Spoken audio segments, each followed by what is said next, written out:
Hi everyone, welcome to my channel. Today I will be showing you how to make this fitted skirt with a tulle fabric. So because of the placement of the pattern, I will be using about 1.5 meters of fabric or 2 yards of fabric as the case may be. Let's get to it. Now the first thing I did is to draw the waistline, which is that line on my left. This is the front pattern I'll be making now, and these are the measurements that I have. Waist 24, hips 38, waist to hips 7.5, and the skirt length is 33. First, you find the difference between the waist and the hips. This will help in your drafting. The difference between my client's waist and her hips is 14 inches. I'll write that down. On the waistline, measure your waist divided by 4 plus that allowance. The waist is 24. 24 divided by 4, that is 6 inches. I'll mark 6 inches. And then I will use 1.5 inches for that allowance. Mark it also. That is making 7.5 inches in total. The next thing is to measure the waist to hips. My client's waist to hips is 7.5. I'll measure 7.5 this way. Now that line becomes my hip line. Now I'll measure the hip line, which is hips divided by 4 minus 0.5. Remember, for the front hips, we usually deduct 0.5 or 1, depending on your client's measurement. So that will be 9 inches. Now on the hemline, I am going to measure what I have on my front waist minus 0.5. So I have 8.5, which is what I am going to measure on my hem. You can make yours narrower than this. I'll connect all the lines. So for the dart, to get the position of the dart, I am going to get my bust span divided by 2. The bust span is 6.5 divided by 2. I have 3.25. So from the center front, I'll mark 3.25. And for the dart leg, I measured 3 inches above the hip line. That is where the front dart is going to stop. Then you draw it into a line, straight line like this. After that, I marked 0.75 on either side of the line. This makes up 1.5 inches that I left for the dart allowance. Connect it this way. The next thing is to depress the front waist by 0.5. I'm using 0.5 and not 1 inch or 1.5 inch because she has a very flat tummy. Remember I said she has a tiny waist.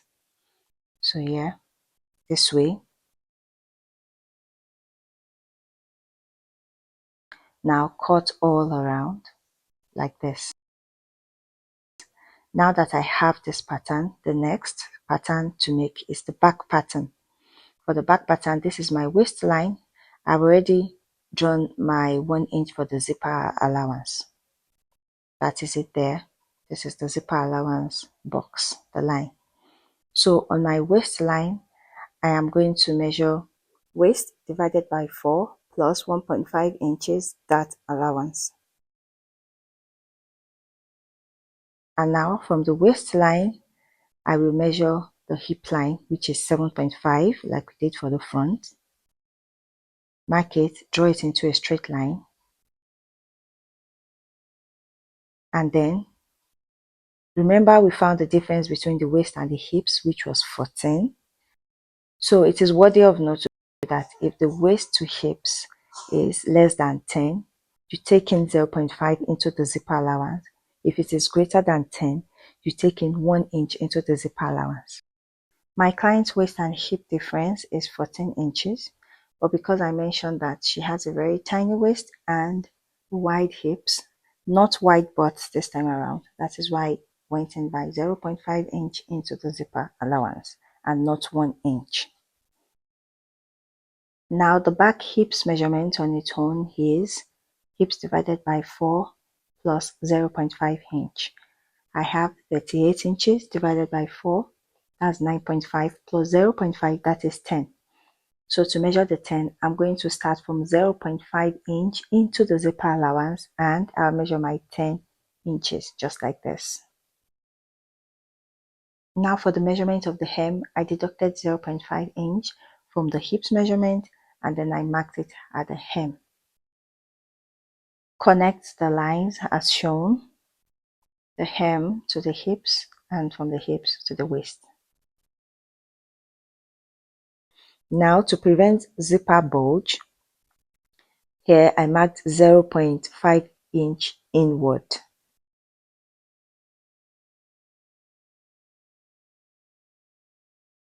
And then I redrew the line like this. So for the butt effect, which is what we normally do for our straight skirt, you measure about 5 to 6 inches down from the hip line, and then you draw the line. It will cover the butt. Alright? After that, you use your French curve this way to get the butt effect so that you can blend it straight into the line. Now for the dart, I measured the bust span divided by 2, I have 3.25.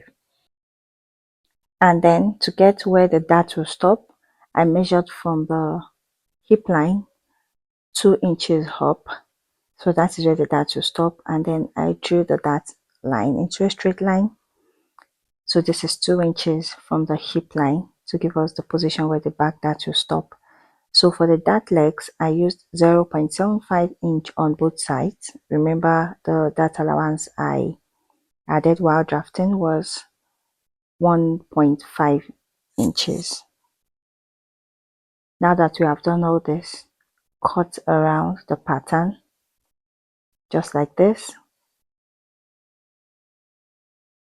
You can add your seam allowance and the zipper allowance on the pattern before you cut it out, but I prefer to do it on my fabric. That is why I did not add it here. So here I have cut out the pattern on the fabric. The center front was cut on fold like this, and then the back was cut separately. So I have 2 pieces for the back and 1 full piece for the front. I also added the seam allowance all around. 1 inch seam allowance all around for the front and for the back. So here is what the fabric itself looks like. And here's the lining. For the lining, I have 16 inches in length. You can make yours longer or shorter, or no lining at all. To mark the darts that I have on the pattern, on the fabric, both fabrics, I pinned through the pattern and then I marked it with a fabric pen, both the dart legs and the end of the dart.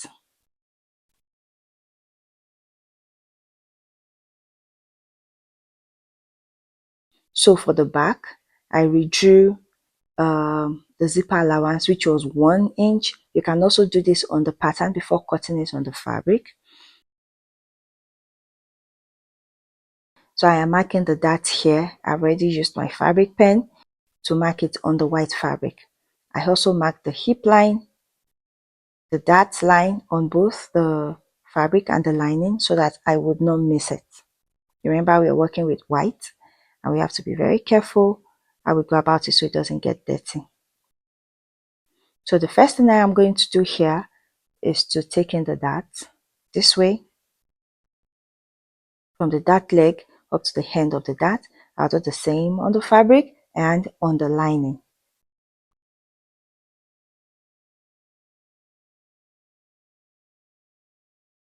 So here I have done it. I have taken in the dart and I also pressed it towards the side seam allowance.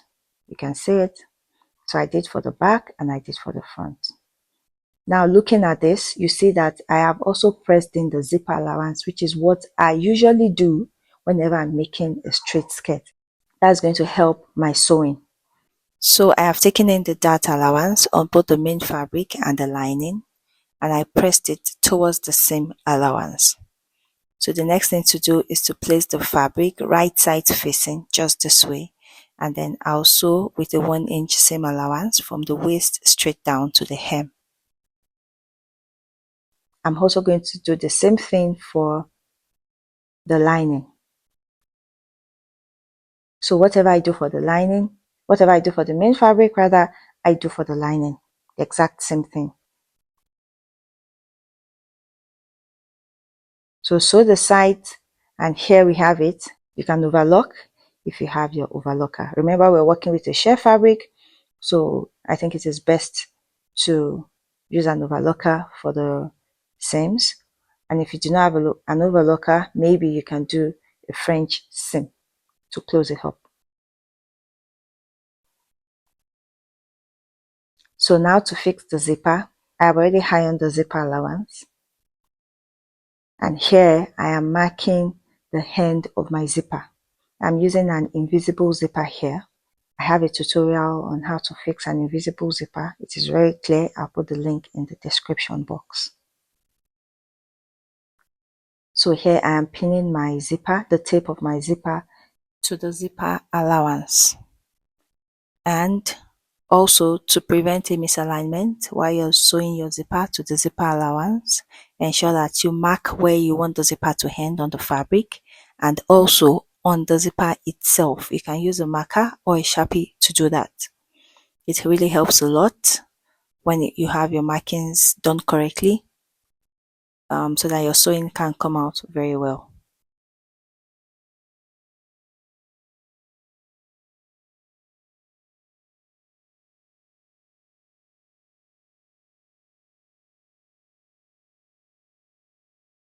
So you see, after doing that, this is what my zipper will look like. I have sewn it. You see it is closed up. Now you see this part, it looks as if I have more fabric. Do you see?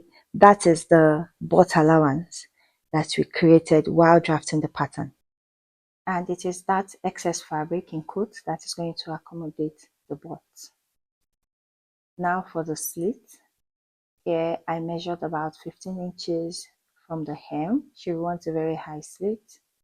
And then I pinned it.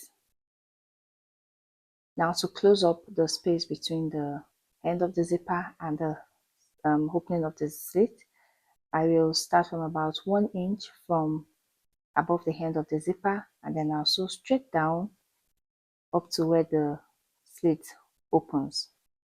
Then I will cut out the remaining zipper. So here I'm going to attach the lining to the fabric this way. Open up the zipper, and then you sew the wrong side of the lining to the right side of the main fabric.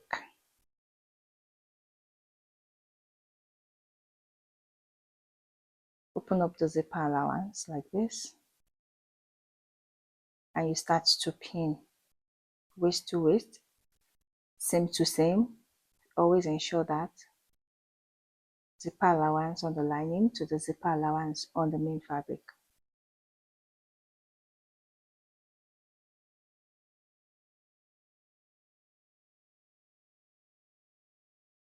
If you do not want lining on your own skirt, just in case you want to wear it like it is, just ensure that you tape the top of the skirt, overlock when necessary, and you're good to go. So you can see how I am pinning the lining to the main fabric on the zipper allowance. So it is zipper allowance to zipper allowance.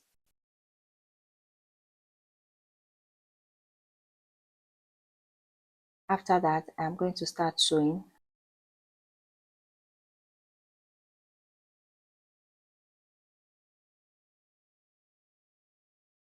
So to sew on the zipper allowance is going to be very close to the teeth of the zipper.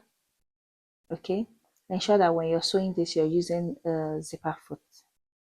And when you get to the top here, you sew 0.5 inch at the top. That is on the waistline. Sew all around 0.5 inch. When you get to the other side, the zipper allowance, just turn your skirt and then you sew on the very close to the teeth of the zipper as well, up to the end of the lining.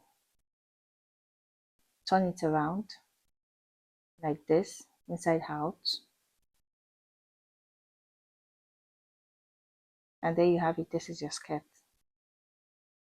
And here as well, I'm just going to sew straight down. You can use an invisible thread or the normal one. The last thing I'm going to do is to understitch the lining. I understitch on the lining in order to keep the lining in place. So after doing that, this is what we have. Very easy. Thank you very much for watching. See you next time. Bye bye.